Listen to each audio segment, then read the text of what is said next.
3 operational hubs identified. Potential mass casualty event in 36 hours. My voice remained steady despite the adrenaline coursing through me. The Situation Room falls silent, screens displaying surveillance feeds from 3 continents. Outside this room, my sister's wedding begins in less than 24 hours. Director Callahan, your assessment. I study the pattern matrix I've developed: financial transactions, communication signatures, travel anomalies, seeing connections invisible to others. The primary target is here, I point decisively. The secondary targets are diversions. We have a 12-hour window to neutralize all 3 simultaneously. As I coordinate the multi-agency response that will save countless lives, my phone buzzes with another message from my mother. Last chance to prove you care about this family. If you've ever been underestimated by those closest to you, perhaps you'll understand my story. Like, share, and subscribe to hear how I went from family disappointment to intelligence director, and the moment that finally revealed my truth to those who needed it most. I'm Margaret Callahan, 34 years old, sitting alone at my sister Rebecca's federal honors gala, the black sheep who failed despite my secret career. Mom and Dad fawn over Rebecca, their federal prosecutor star. While pretending I don't exist, I've grown accustomed to being overlooked, dismissed as the family disappointment. So I sit quietly, watching from the shadows, until FBI Director Michael Warren approaches our table. His eyes widen in recognition. "Margaret Callahan," he says, loud enough for my family to hear. "Director, I served under you during Operation Nightfall. If you've ever been underestimated by those closest to you, perhaps you'll understand my story. Growing up in Wellesley, a wealthy Boston suburb, meant living under the weight of expectations. Our family name, Callahan, carried generations of success. My parents, Victoria and Thomas Callahan, defined achievement through a narrow lens: prestigious universities, traditional careers, and social status. They weren't cruel people, just products of their upbringing who struggled to see value in divergent paths. From the beginning, Rebecca embodied everything they valued. 2 years my junior, she brought home perfect report cards, played cello beautifully, and charmed every adult she met. Her academic trajectory was flawless valedictorian, Harvard undergraduate, Yale Law. Rebecca never questioned the path laid before her, finding genuine joy in meeting expectations. I differed fundamentally. My mind worked in patterns, connecting seemingly unrelated information in ways that confused my teachers, while Rebecca memorized facts. I questioned systems. Where she excelled in structured environments, I grew restless. My third-grade teacher called me too curious for her own good during a parent conference, a phrase my mother repeated with thinly veiled disapproval for years afterward. Our dinner table became a battlefield disguised as family time.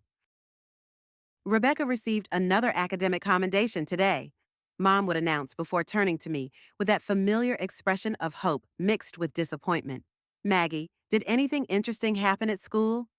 The question always hung awkwardly, as my accomplishments rarely fit their definition of success. My analytical talent surfaced early. I filled notebooks with intricate systems analyses, focusing on details others missed. I could recreate conversations verbatim after hearing them once. I noticed patterns in behavior, predicting outcomes that seemed invisible to others. These abilities, which would later become professional assets, were dismissed as quirky hobbies at home. "Pattern recognition is a lovely pastime, Maggie," Dad would say, "but it won't build a career." This came after I won a regional intelligence competition at 16. The certificate remained in my desk drawer, while Rebecca's debate trophies claimed the living room shelves. Despite their dismissal, teachers noticed my analytical abilities. In group projects, I naturally organized complex tasks, assigned roles based on strengths, and synthesized information. Dr. Harmon, my 12th grade advanced placement instructor, pulled me aside after a geopolitical simulation. "You have a strategic mind, Margaret. You see the bigger picture when others get lost in details." Those words sustained me through years of familial indifference. The greatest schism came during college applications. Rebecca followed the preordained path to Harvard, but I applied to Princeton's School of Public and International Affairs without telling my parents. Their national security program offered exactly what I wanted. The day my acceptance arrived, I placed the letter on the kitchen island before dinner. Mom opened it, her expression shifting from curiosity to confusion to disappointment. "Princeton. Why would you apply there when we discussed Harvard?" The "we" struck me as particularly revealing. My preferences had never factored into their plans. "They have the best intelligence and security program in the country," I explained, trying to contain my excitement. Dad scoffed. "Intelligence work that's glorified clerical duties or dangerous field work, neither suitable for a Callahan woman." Their reaction crushed me, but didn't surprise me. The dinner that followed featured uncomfortable silence interrupted by pointed questions about reconsidering my decision. Rebecca watched silently, caught between family loyalty and sisterly support. My high school graduation crystallized our family dynamic perfectly. As I crossed the stage, I heard polite applause from my parents, nothing like the enthusiastic cheering they displayed for Rebecca 2 years prior. At the celebratory dinner, they spent more time discussing Rebecca's internship at a prestigious law firm than acknowledging my summa cum laude honors or full scholarship. That night, lying in my childhood bedroom, I made a decision that would shape my future. I would forge my own path, with or without their approval. If they couldn't recognize my worth through their narrow lens, I would find validation elsewhere. What I didn't realize then was how completely this resolution would transform my life, creating a chasm between us that would widen with each passing year. The college years provided blessed distance. Princeton welcomed my analytical mind and unconventional thinking. For the first time, I found myself surrounded by people who valued the very traits my family dismissed. Holidays became exercises in emotional endurance, brief returns to a world where I never quite fit. "How's school?" they'd ask perfunctorily at Thanksgiving. "It's challenging and fascinating," I'd respond, eager to share. "That's nice. Dear, Rebecca just got selected for law review." And the moment would pass, my experiences deemed less worthy of exploration. By senior year, I'd accepted this dynamic, finding freedom in lowered expectations.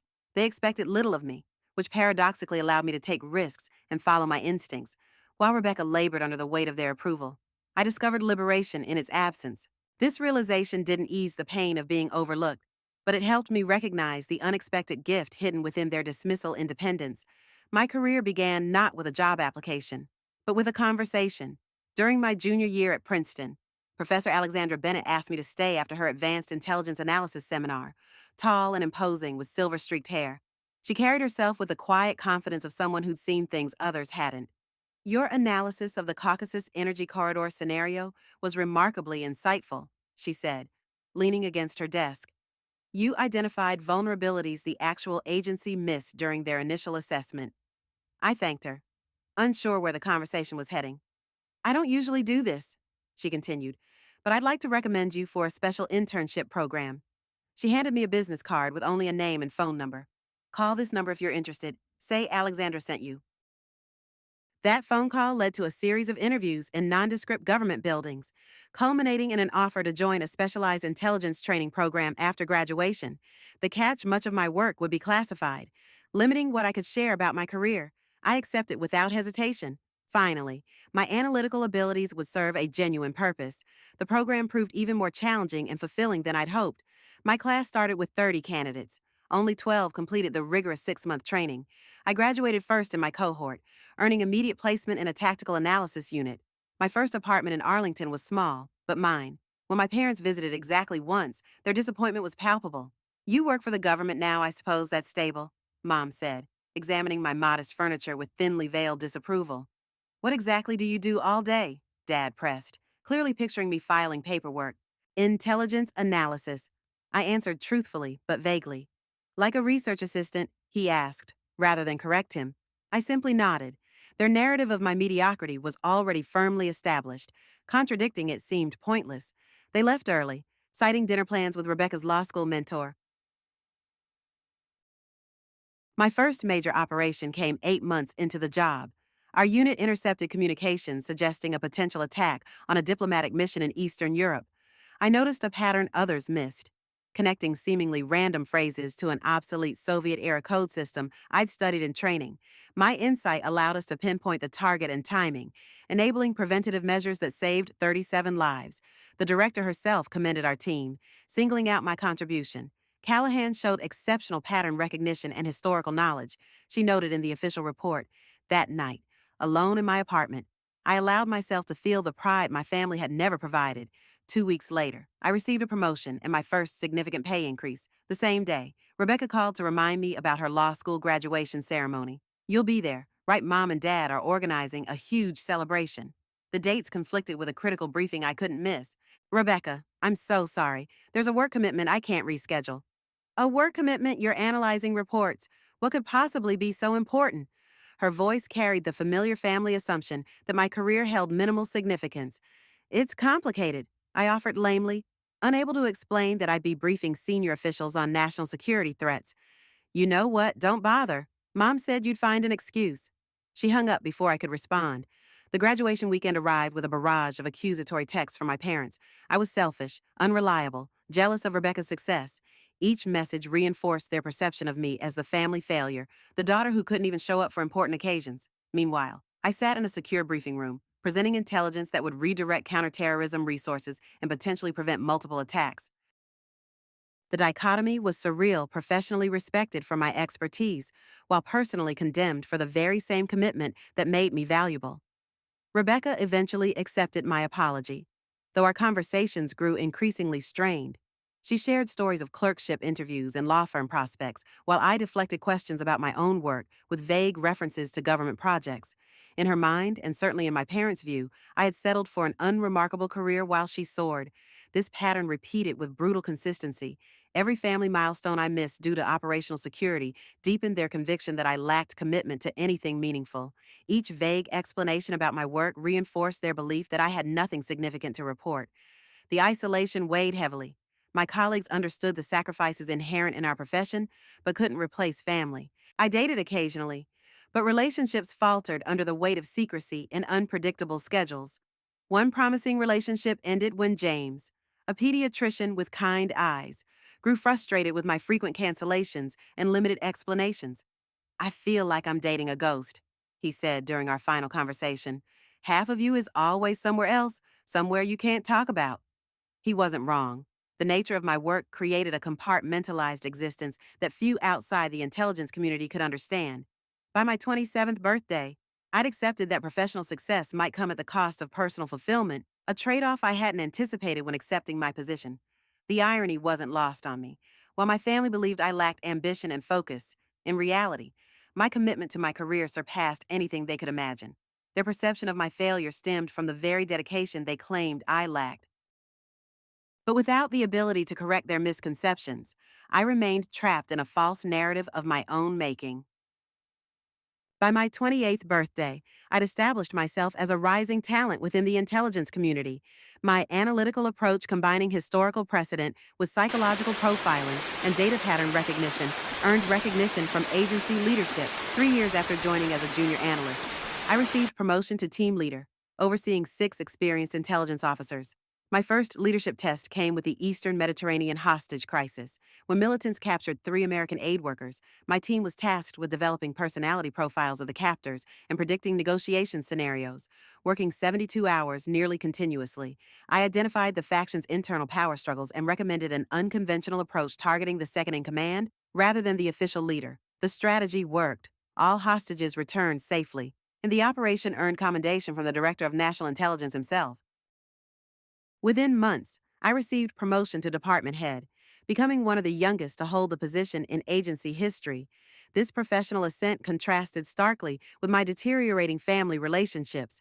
My necessary international travel and irregular hours further convinced my parents that I lacked stability and direction. When I missed Thanksgiving due to an urgent situation in Southeast Asia, my mother's disapproval reached new heights. Even your cousin Claire makes time for family, and she has twins, she said during our tense phone conversation.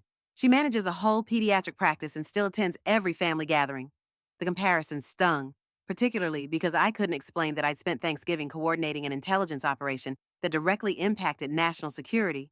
Instead, I apologized inadequately and endured her disappointment. Christmas that year proved even more difficult. I managed to attend our traditional family dinner, arriving directly from the airport after 3 sleepless nights managing a crisis. The table conversation quickly turned to everyone's accomplishments.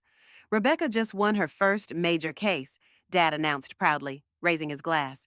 The youngest prosecutor in her division to lead a federal fraud trial. Congratulations, Becca, I said sincerely, genuinely happy for my sister, despite my exhaustion. And your cousin Michael just made partner at his accounting firm, Mom added, not so subtly glancing my way. Imagine, partner at 30 shows what dedication can accomplish. Speaking of accomplishments, Aunt Patricia interjected, turning to me. What exactly are you doing these days, Margaret? Still with that government office? Yes, I answered simply, taking a large sip of wine. Doing what exactly? She pressed. Intelligence analysis? I replied, using my standard vague description. So, like a research assistant? Uncle Robert asked. echoing my father's years-old assessment. Something like that, I conceded, too tired to correct their misconceptions. Margaret has commitment issues, my mother stage whispered to Aunt Patricia. Can't seem to advance or settle down. We're hoping she'll consider therapy. The comment burned like acid. That night, I slept in my childhood bedroom, surrounded by Rebecca's overflow law books, which my parents stored there since converting her room to a proper guest suite, while mine remained frozen in time. The message couldn't have been clearer. Rebecca moved forward while I remained stagnant in their eyes. 2 months later, Rebecca announced her engagement to William Hendricks, son of family friends and a promising corporate attorney. Their engagement party was scheduled during an operation I was directing in North Africa. When I called to explain my absence, Rebecca's patience finally snapped. This is literally the most important day of my life. Maggie, what government desk job requires missing your only sister's engagement party? You know what? Don't answer. Mom's right. You need professional help with your commitment issues. The following week, returning to my apartment after a 16-hour workday, I noticed subtle signs of an attempted entry. The security system showed no breach, but the barely visible scratch marks on my door lock triggered my training. I reported the incident immediately. And agency security confirmed an expert attempt to access my residence. The security breach necessitated immediate protocols. I relocated to a new apartment under enhanced security measures, with limited disclosure of my address even to family. When I provided only my new phone number, but refused to share my address with my parents, citing privacy concerns, their reaction proved predictably negative. Paranoia isn't healthy. Margaret, my father stated during our increasingly rare phone call. First, the job secrecy. Now, hiding your address. Your mother and I are concerned about your mental state. I'm perfectly fine, Dad, I insisted, unable to explain that the security measures protected not just me, but potentially them as well. Are you involved with something illegal, drugs? Some kind of trouble, he pressed. No, nothing like that. I just value my privacy. Privacy from your own family, he replied flatly. That's not normal. Margaret, by this point, the gap between my professional reality and my family's perception had grown so vast that bridging it seemed impossible. In their narrative, I had become increasingly unstable, possibly suffering from paranoia or other mental health issues, all stemming from my inability to achieve legitimate success like Rebecca. The truth couldn't have been more different. My rapid career advancement, the lives saved through operations I directed, the recognition from the highest levels of government all remained invisible to those who should have been proudest. I had learned to find validation in my work rather than family approval, but the disconnect created a persistent ache that professional success couldn't fully assuage. Each family gathering became an exercise in restraint, listening to thinly veiled concerns about my situation, while knowing I'd accomplished more than they could imagine. The double life took its toll, creating a compartmentalization that seeped into every relationship.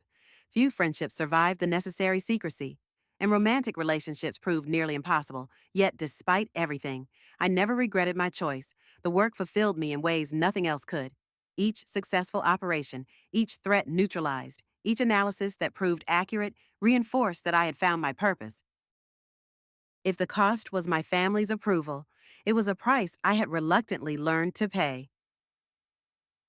The director's office featured understated elegance mahogany furniture, subdued artwork, and bulletproof windows overlooking the Potomac. At 31, I became the youngest person ever to occupy this space, appointed director of a specialized intelligence unit focusing on emerging non-state threats.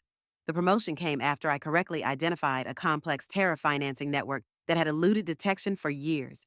Your ability to connect seemingly unrelated data points is unparalleled. Callahan, Deputy Director Reynolds said during my appointment meeting, the Belgrade operation alone justified this promotion, but your consistent record makes this an easy decision. Taking leadership meant developing new approaches to intelligence gathering.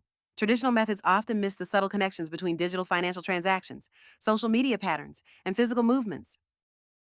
I implemented a revolutionary cross-disciplinary approach, combining technological surveillance with anthropological and psychological analysis. My first year as director brought intense challenges. A sophisticated terrorist cell emerged with encryption capabilities that thwarted conventional monitoring. After weeks of minimal progress, I proposed an unconventional approach. Rather than attacking their communications directly, we would analyze peripheral patterns tracking power usage, supply purchases, and travel anomalies. This methodology yielded results within days. We identified 3 operational hubs and neutralized a plot targeting transportation infrastructure across multiple countries. The operation represented the finest example of my analytical philosophy looking beyond obvious data to find truth in peripheral patterns. President Wilson himself signed the classified commendation, though the public would never know how close they came to disaster. At the hidden medal ceremony in a secure government facility, I accepted the Intelligence Distinguished Service Medal surrounded by colleagues who understood the significance of our work. Not a single family member attended. They didn't know, couldn't know about this pinnacle achievement. Instead, that same week brought Rebecca's wedding invitation, accompanied by a handwritten note. I hope you'll manage to attend this important family event. Unlike my engagement party, please confirm ASAP as seating arrangements are finalized. The passive-aggressive tone wasn't subtle, but I understood her frustration. From her perspective, I had repeatedly demonstrated that my mysterious government job took precedence over family milestones without knowledge of what my work actually entailed. How could she interpret my absences as anything but selfishness? I immediately requested leave for the wedding weekend, determined to be present for this critical family event. My deputy director approved the request, with the caveat that I remain on call for emergencies for weeks. I anticipated finally participating in a family celebration without work interruptions.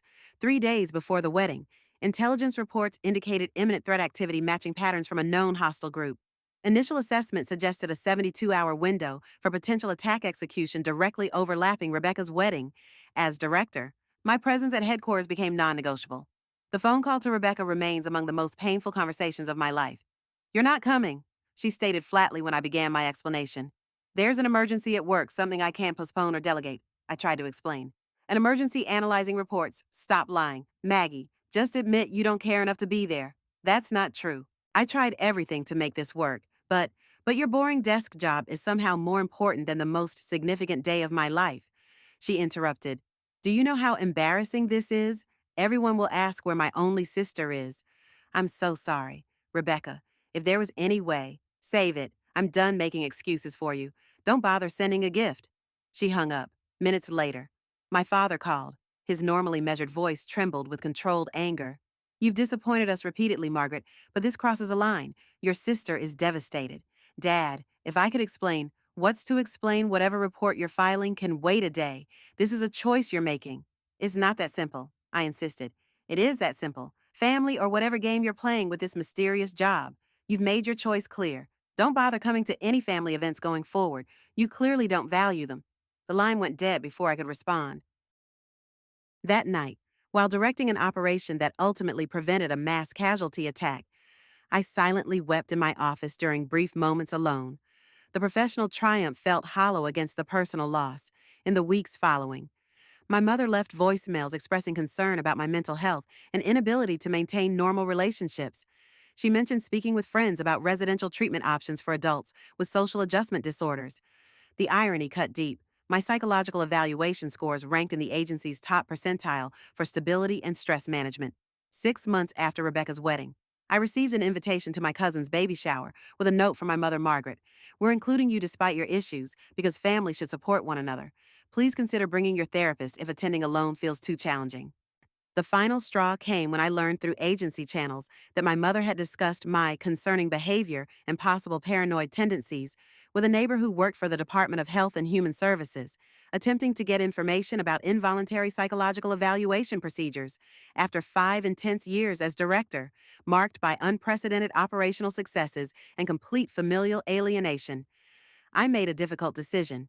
The constant compartmentalization had taken its toll, while I remained committed to the mission. I needed a role that allowed more personal stability.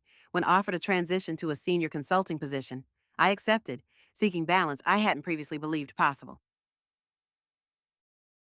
The wood-paneled office overlooking Georgetown offered a stark contrast to my previous workspace. As a senior intelligence consultant, I maintained security clearance while gaining control over my schedule. The transition provided welcome stability after years of operational intensity, though I missed the direct involvement in critical situations. My new role primarily involved training analysts and consulting on complex cases. The regular hours and reduced travel created space to reconsider personal relationships, beginning with family. After a month settling into my position, I called my mother, suggesting lunch. Her surprise was audible. "Margaret, this is unexpected. I've had some work changes," I explained. "More regular hours now?" "Well, that's good to hear," she responded cautiously. "I suppose we could meet at the club next Wednesday." The lunch proved predictably awkward. Mother spent the first 20 minutes updating me on Rebecca's flourishing career and recent house purchase with William. When she finally asked about my work, her expression suggested she expected little of interest. I'm consulting now, I offered. Training government analysts? So, you've left your previous position? Was there a problem? The question carried clear implication that failure, not advancement, prompted my career change. It was my choice, I clarified. After succeeding in my previous role, I wanted something with more regular hours. She nodded dismissively. Well, stability is important. Better late than never to recognize that. Perhaps now you'll consider settling down properly. Despite the frustration, I maintained contact, gradually reestablishing minimal family connection. Thanksgiving arrived with an invitation that revealed their unchanged perception of me. While Rebecca and William received assigned seats at the main table with my parents, I discovered my name card at the children's table alongside teenage cousins. There wasn't space at the adult table, my mother explained unconvincingly, despite two empty chairs later filled by last-minute family friends. During dinner, I overheard Uncle Robert speaking to my father in the kitchen. Thomas, what exactly is Margaret doing these days? Still that government job. Some kind of training role now, Dad responded. Teaching clerical skills to new hires? I gather, shame about her wasted potential. She was so bright before she got difficult. The conversation stung, but I had grown accustomed to their dismissal. What surprised me was Rebecca's reaction afterward. She found me alone on the porch after dinner. That wasn't right, putting you at the kids' table, she said, leaning against the railing beside me. I'm used to it, I replied, watching my breath form clouds in the cold November air. Maybe you shouldn't be. Her tone carried unusual warmth. Listen, I'm still upset about the wedding. But lately, I've been wondering if there's more to your job than you can say. The comment startled me. What makes you think that? Last month, I worked a case involving classified information protocols. It made me realize there are legitimate reasons people can't discuss their work. She studied my expression carefully. Is that your situation, Maggie? The question represented the first genuine interest anyone in my family had shown in understanding my reality. I can't really answer that, I replied carefully. Rebecca nodded slowly. That actually tells me something. She squeezed my arm gently. I've got to get back inside, but let's talk more soon. This small breakthrough with Rebecca coincided with her rapid professional advancement. After 3 years as a federal prosecutor, she transferred to a specialized division handling complex national security cases. Our parents' pride reached new heights with each career development. Rebecca's been selected for the Attorney General's Special Task Force, Mom announced during a family dinner. Only 5 prosecutors nationwide chosen for this honor. Congratulations, I said sincerely. Despite everything, I never resented Rebecca's success. Thanks, she replied, then surprised me by adding, actually, I'm working with some intelligence analysts now. Makes me think of you sometimes. Our mother quickly redirected conversation to Rebecca's achievements, but something had shifted between us sisters. Rebecca began calling occasionally, asking vague questions about analytical approaches or bureaucratic navigation that suggested genuine professional interest. These conversations, while careful to avoid classified specifics, created the first authentic connection we'd shared since childhood. 6 months into this tentative reconciliation, Rebecca called with unexpected news. I've been invited to the Federal Honors Gala next month. They're recognizing our task force for the Westlake prosecution. That's fantastic. Rebecca, you deserve it. Thanks. She hesitated. Listen, the invitation includes a +1. William has a conflict that weekend. Would you want to come? It might be interesting for you, given your analytical background. The invitation shocked me. Are Mom and Dad attending? Yes, but this isn't about them. I'd like you there. Her sincerity seemed genuine. I accepted, though anxiety followed. The gala would likely include intelligence community members who knew my actual role. The potential for my family to discover the truth created both anticipation and dread. After years of mischaracterization, part of me longed for vindication, while another part feared the consequences of revelation. As the event approached, I debated strategies. Should I maintain the charade, avoiding former colleagues, or allow natural interactions that might expose my actual position? The question consumed me as I selected an appropriate dress and prepared mentally for an evening that could permanently alter my family dynamic. The Federal Honors Gala transformed the National Building Museum into a wonderland of subtle elegance. Crystal chandeliers cast warm light across marble columns, while string musicians played softly from a balcony. Government officials, military officers, and legal professionals circulated in formal attire, their quiet conversations punctuated by occasional laughter. I arrived separately from my family, needing time to compose myself before the inevitable awkwardness. Standing alone near an ornate pillar, I spotted several intelligence community members who nodded discreetly in recognition. Director Catherine Hawkins, my former superior, raised her champagne glass slightly in acknowledgement before continuing her conversation with a Supreme Court justice. My parents and Rebecca arrived 15 minutes later, my mother resplendent in midnight blue, my father distinguished in his tuxedo, and Rebecca confident in burgundy. They paused at the entrance, scanning the crowd before noticing me. My mother's expression tightened slightly upon seeing me, the familiar look of preemptive disappointment settling into place. "Margaret, you're actually here," she said, kissing the air beside my cheek. "That's a lovely dress. Department store." "Custom made, actually," I replied, knowing she would assume I'd overspent rather than recognize the designer's work. Dad offered a perfunctory embrace. "You look well. Found the place all right." "Yes, I've been here before," I answered truthfully, remembering a classified briefing held in the building's secure sublevel years earlier. "For what?" he asked, genuine confusion crossing his features. "A government function," I replied vaguely. Rebecca saved me from further explanation, greeting me with unexpected warmth. "I'm glad you came. Let me introduce you to some colleagues." As Rebecca led me toward a group of prosecutors, I noticed my parents already engaging with their friends, explaining my presence with dismissive hand gestures that clearly communicated their perception of me. "The Harrisons were asking about you," Rebecca whispered. "Mom told them you're between positions right now," I corrected her, but she's determined to maintain her narrative. "I'm used to it," I assured her, though the familiar ache returned. The evening proceeded predictably. At our assigned table, I found myself seated at the furthest point from my parents, who spent cocktail hour introducing Rebecca to influential connections while pretending not to notice when I recognized Deputy FBI Director Johnson and engaged in comfortable conversation about Southeast Asian policy implications. During dinner, I maintained polite conversation with the Justice Department attorney beside me while discreetly nodding to former colleagues across the room. Throughout the meal, I caught snippets of my parents bragging about Rebecca's accomplishments to table mates, never once mentioning my existence. "Did you hear about the Callahan methodology?" I overheard someone at a neighboring table mention. "The way they infiltrated that network was revolutionary. Word is, Director Callahan completely transformed analytical protocols." I suppressed a smile, recognizing the classified operation they referenced obliquely. The Callahan they discussed was me, though the coincidental surname meant my parents never connected the occasional news references to their daughter.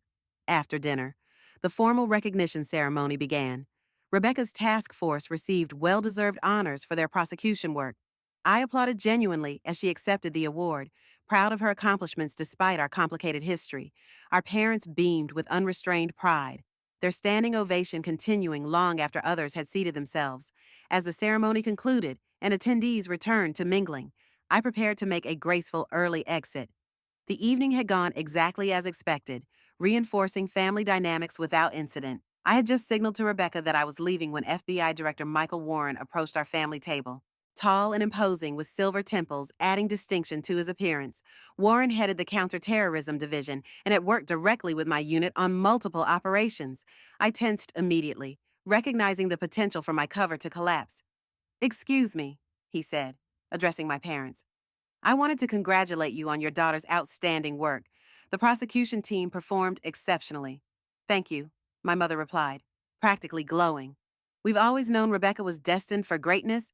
Warren smiled politely at Rebecca before his gaze shifted to me. His eyes widened in recognition. "Margaret Callahan," he said, voice carrying clearly. "Is that really you?" My father looked confused. "You know Margaret," Warren turned to him, genuine surprise evident. "Know her? Of course I know Director Callahan. She revolutionized our joint operational protocols during the Belgrade situation." He turned back to me. "Director, I served under you during Operation Nightfall. Your analytical framework saved countless lives." The silence that followed felt endless. My mother's champagne glass froze midway to her lips. My father's expression cycled rapidly through confusion, disbelief, and shock. Rebecca stared at me, mouth slightly open. I didn't realize you were related to Rebecca, Warren continued, oblivious to the family drama unfolding, though I suspected he knew exactly what he was doing. I suppose the Callahan connection should have been obvious. Director, my father finally managed. What is he talking about? Margaret Warren looked between us, suddenly affecting concern. I'm sorry. Have I spoken out of turn? I assumed your family was aware of your position. Before I could formulate a response, Deputy Director Reynolds approached, nodding respectfully toward me. Margaret, good to see you. Your consulting work on the Beirut analysis was invaluable. We've implemented your recommendations across all divisions. My mother's composure finally broke. Consulting Work Director Margaret, what is happening? As if the universe intended to completely shatter my carefully maintained separation between worlds. Secretary Blackwell from Homeland Security stopped briefly at our table. Callahan, the president asked me to convey his personal thanks for your work on the Jakarta situation. Exceptional, as always. The expressions on my family members' faces would have been comical under different circumstances. Rebecca recovered first, her legal training evident in her composed response. It seems we have much to discuss, she said quietly. Perhaps somewhere more private. FBI Director Warren, finally registering the situation, made a graceful exit. I'll leave you to your family conversation. Margaret, we should catch up soon about the Karachi developments. As he departed, other officials who recognized me approached, each interaction further cementing the revelation. By the time we found a private anteroom off the main hall, my parents appeared shell-shocked, while Rebecca seemed to be processing everything with analytical precision. You're going to explain exactly what's happening, my father demanded once we were alone. Right now. I'm not exactly sure where to begin, I said, sitting across from my stunned family in the anteroom's plush armchairs. The beginning would be appropriate, my father stated, his authoritative tone undermined by visible confusion. I took a deep breath, organizing thoughts I'd never expected to verbalize. The government position I've held isn't what you assumed. For security reasons, I couldn't correct your misconceptions. Security reasons, my mother repeated incredulously. What exactly have you been doing all these years? Intelligence work?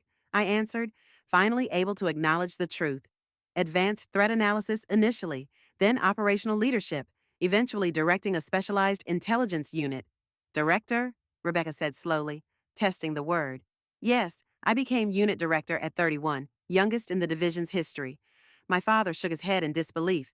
This makes no sense. You've been what, some kind of spy, not field operations, I clarified. Strategic intelligence. My analytical systems identified threat patterns others missed. We prevented numerous attacks through preemptive identification. If this is true, my mother interjected, why would you hide it? Why let us believe you were underperforming in some minor government role? The question carried years of accumulated judgment. Most of my work was classified. Discussing details risked security breaches and potentially lives. You could have said something general, Dad argued, given us some indication of your actual position. I tried subtly, but once you formed your narrative about my career, any contradiction was dismissed as exaggeration or deflection. The years of frustration edged into my voice. You decided early on that Rebecca's path represented success and mine represented failure. Evidence to the contrary never penetrated that belief. Rebecca leaned forward, her legal mind visibly connecting dots. The wedding, my engagement party, all those family events you missed. National security emergencies, I confirmed. I missed your wedding coordinating a response to an imminent threat. I couldn't explain without compromising classified information. So, all this time, my father said slowly, while we worried about your stability and career progress, I was directing operations that saved American lives. I finished quietly, receiving commendations you never knew about. My mother's perfectly manicured hand trembled slightly as she reached for her water glass. I told Caroline Reynolds you might need psychiatric intervention. I suggested to everyone you couldn't maintain normal relationships because of emotional issues. I know, I acknowledged. Agency security flagged your conversations about my mental health with your neighbor at Health and Human Services. Her eyes widened. You knew about that? Mom, I directed an intelligence unit. Very little escaped our notice, especially concerning our own personnel. A heavy silence fell as they processed this information. Rebecca broke it first, her expression showing dawning comprehension. The Belgrade operation he mentioned, that was the terrorist financing network exposed 3 years ago. Her prosecutor's mind worked visibly. You led that? I nodded. My analytical approach connected financial patterns with communication signatures others missed. That case prevented multiple attacks, she said, professional respect entering her voice. We prosecuted domestic connections to that network last year. My father stood abruptly, pacing the small room. This is overwhelming. You're saying you've been a high ranking intelligence official this entire time, while we believed you were struggling in an entry level position. Yes, I answered simply. Why transition to consulting? Rebecca asked. If you were so successful. The question touched on personal truth I'd rarely acknowledged. After 5 years as director, I wanted more life balance. The position demanded complete dedication, which meant sacrificing personal connections, including family. My mother looked stricken. And we made that sacrifice harder by assuming the worst about your absences. You had no framework to understand, I conceded, without knowing the actual circumstances. Your conclusions seemed reasonable. Rebecca reached for my hand, surprising me. I said terrible things to you about missing my wedding, called you selfish when you were literally protecting people. You couldn't have known, I assured her. I should have trusted you more, she insisted, given you the benefit of doubt. My father stopped pacing, facing me directly. All those years we compared you unfavorably to Rebecca, to your cousins. He looked physically pained. We were completely wrong about you. Not completely, I corrected gently. You were right that I followed a different path. You just misunderstood where that path led. The conversation continued for nearly 2 hours, my family alternating between apologies, questions, and adjusting their fundamental understanding of who I was. My mother cried when I described receiving the Intelligence Distinguished Service Medal alone, with no family present. My father struggled visibly with reconciling his dismissive judgment against the reality of my accomplishments. Rebecca asked the most insightful questions, her legal background helping her understand the constraints of classified work. All those times you called to ask about my cases, were you actually guiding me, using your intelligence background? I smiled. Sometimes I couldn't be explicit, but I tried to help when appropriate. As the evening wound down, we reached no neat resolution. Years of misunderstanding couldn't be undone in a single conversation.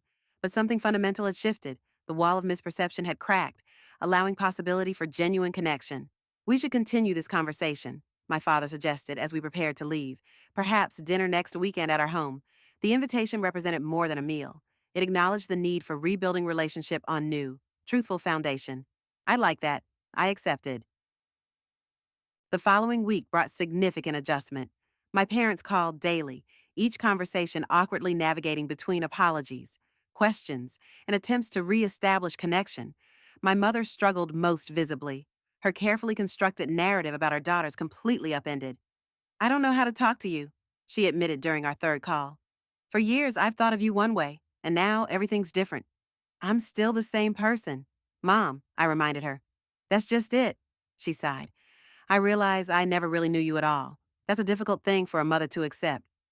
My father approached the situation differently, researching publicly available information about intelligence operations I might have directed. During our dinner at their home, he presented clippings from newspapers mentioning intelligence community successes with dates corresponding to my tenure. This terrorist cell disrupted in Vienna, he said, pointing to an article. Was that your operation? Dad, you know I can't confirm or deny specific operations, I reminded him gently. Right, right, he nodded, though pride shone in his eyes at the possibility. Rebecca proved most adaptable, perhaps because her own work touched the edges of national security. She invited me to lunch, bringing case files she could legally discuss, seeking my analytical perspective. I should have recognized your capabilities sooner, she said over coffee. The signs were there if I hadn't been so wrapped up in comparing our paths. We were both playing roles assigned early, I observed. You as the perfect daughter, me as the disappointment. Breaking free of those narratives isn't easy. She nodded thoughtfully. I've been the successful one for so long. I never questioned whether that measurement was accurate. Turns out my big sister outranked me significantly. We laughed together, perhaps the first genuine shared moment in decades. The rebuilding process moved gradually, with setbacks and progress in equal measure. My mother occasionally slipped into old patterns, making comments about my personal life that revealed lingering judgment. My father sometimes introduced me with excessive emphasis on my intelligence background, overcompensating for years of dismissal. 3 months after the gala revelation, we gathered for another family dinner. As conversation flowed more naturally than before, I realized something important had shifted within me. For years, I had measured my worth against my family's approval, even while pretending their opinion didn't matter. The validation I'd secretly craved had finally arrived, yet it felt less significant than anticipated. The true freedom came not from their recognition, but from my self-acceptance. My work had saved lives. My analytical mind had served genuine purpose. Whether my family understood that value or not, it remained intrinsically worthwhile. That night, driving home, I reflected on life's strange ironies. For years, I had maintained two separate identities, the professional success unknown to my family, and the family failure disconnected from my achievements. The compartmentalization that once protected national security had also perpetuated personal misunderstanding. With those barriers now partially dissolved, I discovered something unexpected. I no longer needed my family's validation to feel complete. Their recognition was welcome but no longer essential to my sense of self. The most profound lesson wasn't that they had misjudged me, but that I had allowed their judgment to matter so deeply. True success, I realized, comes not from external validation, but from living authentically according to one's own values and abilities. My intelligence career provided that authenticity, even when unrecognized by those closest to me. The revelation at the gala didn't create my worth. It merely made visible what always existed. This understanding brought peace I hadn't experienced before. The relationship with my family would continue evolving, hopefully growing healthier with honest communication. But regardless of that outcome, I had found something more valuable: self validation, independent of external approval. The journey from family disappointment to recognized professional wasn't about proving others wrong. It was about discovering that their perception had never defined my reality. In the intelligence world, I learned that truth often hides beneath misleading surface appearances. The most important application of that lesson wasn't in national security analysis, but in understanding my own life's value regardless of who recognized it. 6 months after the gala revelation, Rebecca called with surprising news. "Maggie, I need to talk to you about something important. Can we meet for coffee tomorrow?" We arranged to meet at a quiet cafe near her office. Rebecca arrived looking unusually nervous, fidgeting with her wedding ring as she sat down across from me. "What's going on?" I asked, concerned by her demeanor. She took a deep breath. "There's something I need to tell you, something I've been keeping from you for years." My analyst's mind immediately ran through possibilities: health concerns, marital problems, career issues. I waited patiently as she gathered her thoughts. "I've known about your real position for 3 years," she finally said. Looking directly at me, the confession caught me completely off guard. "What? How?" It was during the Westlake case. I was reviewing classified intelligence reports and saw an analytical framework that seemed familiar. The methodology reminded me of how you used to organize information in college, those pattern systems you created. I sat back, processing this revelation. "You knew for 3 years and never said anything," she nodded, looking guilty. "The report had your name redacted, but when I asked a colleague about the methodology, they mentioned Callahan protocols. I put it together." "Why didn't you tell me you knew?" I asked, struggling to understand. Rebecca's eyes welled with tears. "I was ashamed. All those years I judged you, believed what Mom and Dad said about your career. Finding out you were actually this high-level intelligence director made me realize how terribly we'd treated you. I couldn't face it." "So what changed?" "Why tell me now?" "The gala wasn't a coincidence," she admitted. "I arranged for you to be there specifically because I knew Director Warren would be attending. I purposely created a situation where your real position would be revealed." I stared at her, stunned. "You orchestrated that entire scene. Not the specifics, but yes, the opportunity. I needed Mom and Dad to know the truth, but I couldn't break your confidentiality directly. It seemed like the only way." "You could have just told me you knew," I said, hurt evident in my voice. "I know, I was a coward." She reached for my hand across the table. "By the time I realized how wrong we'd been, I was too embarrassed to admit I discovered your secret. Then when you stepped down to consulting, I saw an opportunity to finally make things right." The revelation hit me like a physical force. The breakthrough moment that had seemed like fate had actually been carefully engineered by my sister. "There's more," Rebecca continued, her voice dropping lower. "I was approached by the agency 2 years ago. They wanted me to consider a position in their legal division's specialized prosecution work, but with intelligence oversight, and," I prompted, sensing there was more to the story. "I turned it down." She looked away. "I couldn't bear the thought of following your path after spending years belittling it. It felt hypocritical. Plus, I didn't want to deal with the secrecy, the constant lying to family. I saw what it cost you, and I wasn't willing to pay that price." I sat in silence, absorbing this cascade of revelations. My sister, who I'd always believed blindly accepted our parents' narrow definition of success, had actually recognized my accomplishments years ago and had even been offered a chance to follow a similar path. "Why tell me this now?" I finally asked. "Because they've approached me again, with a more senior position. And this time, I'm considering it. She looked up at me uncertainly. I wanted your advice, your blessing. Maybe the irony wasn't lost on me. After years of being considered the family failure, my little sister was now asking for my professional guidance. But instead of satisfaction, I felt only compassion for the complexity of her position. The work is fulfilling in ways most people never experience, I said carefully, but the costs are real. The isolation, the compartmentalization, the constant navigation between truth and secrecy, it changes you. How did you handle it for so long, especially with us treating you the way we did? I considered her question thoughtfully. I found purpose in the work itself. When you know your decisions are protecting thousands of people, it provides a clarity that compensates for a lot of personal sacrifice. Rebecca nodded slowly. That's what I thought you'd say. She paused, then added, There's one more thing you should know if I take this position. I'll be working with some of your former colleagues. They still talk about you. You know, the Callahan methodology is apparently required study now. Despite everything, I felt a surge of professional pride. Really, really. Director Warren told me they've expanded your analytical framework into areas you never even worked on. Said you were years ahead of everyone else. She smiled genuinely. My big sister, the intelligence pioneer.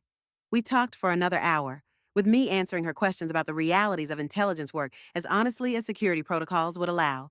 For the first time, we spoke as equals two professionals discussing the complexities of national security careers rather than siblings trapped in old family dynamics. As we prepared to leave, Rebecca hugged me tightly. I'm sorry it took me so long to see you clearly, she whispered. We're seeing each other now, I replied. That's what matters. 2 weeks later, my parents invited me to Sunday dinner. When I arrived, I was surprised to find only my father home, sitting in his study surrounded by old family photo albums. Your mother is picking up dessert, he explained, gesturing for me to join him. I've been looking through these old pictures. Come see. I sat beside him as he turned pages of family history.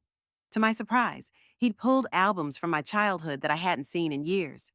Look at this one, he said, pointing to a photo of me at 12, proudly holding up a complex diagram I'd created for a school project. You were already developing those analytical systems even then. I just didn't recognize what I was seeing. He turned another page, revealing a series of photos from my high school academic competitions. You won the Regional Intelligence Challenge here. Right. We put Rebecca's debate trophy on the mantle that same month and stuck this certificate in a drawer. Dad, you don't have to. No, I do, he interrupted firmly. I need to say this. I failed you as a father. Margaret, I had such a narrow vision of success that I couldn't see the extraordinary person you were becoming. His voice cracked with emotion. I was so focused on traditional achievements that I missed your brilliance because it didn't fit my preconceptions. Can you ever forgive me for that? The vulnerability in his question caught me off guard. My father, always the confident patriarch, was asking for forgiveness with genuine humility. There's nothing to forgive, I said softly. You wanted what you thought was best for me. But I was wrong, he insisted, so terribly wrong, and too stubborn to see it. He closed the album and turned to face me directly. I want you to know something. I've spent the last month reading everything I could find about intelligence work, trying to understand the world you've been living in, the sacrifices you've made. He reached for a folder on his desk and handed it to me. Inside, I found dozens of articles about national security threats, intelligence community structure, and analytical methodologies. Your old man's been doing his homework, he said with a small smile. I'll never understand everything about your career, but I'm trying. I want to know who my daughter really is, not who I imagined her to be. The gesture touched me deeply. This means a lot. Dad, there's something else, he added, his expression growing serious. Your mother and I have been talking. We want to establish a scholarship at Princeton for women pursuing careers in intelligence and national security. In your name. I stared at him, speechless. We can't publicly acknowledge what you've done for this country, he continued, but we can help other young women follow the path you blazed, if you'll allow us. The proposal represented more than a scholarship. It was an acknowledgement of my life's work, a tangible recognition of the value in the path I'd chosen against their wishes. I'd be honored, I managed, emotion threatening to overwhelm me. My father reached out and took my hand. I'm proud of you, Margaret, not because of your title or accomplishments, but because you had the courage to follow your own path when everyone, especially your mother and I, tried to pull you onto a different one. That takes extraordinary strength of character.